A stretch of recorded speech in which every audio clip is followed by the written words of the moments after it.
ప్రకాశం జిల్లా వేటపాలెం మండలం దేశాయిపేట శ్మశాన వాటిక నుంచి అక్రమంగా తరలిస్తున్న ఇసుక ట్రాక్టర్ను పోలీసులు పట్టుకున్నారు.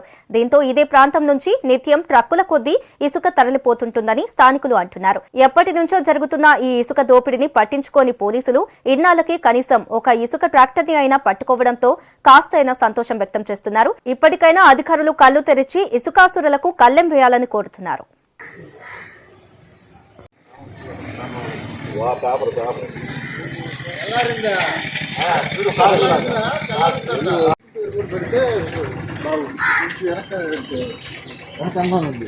కావాలి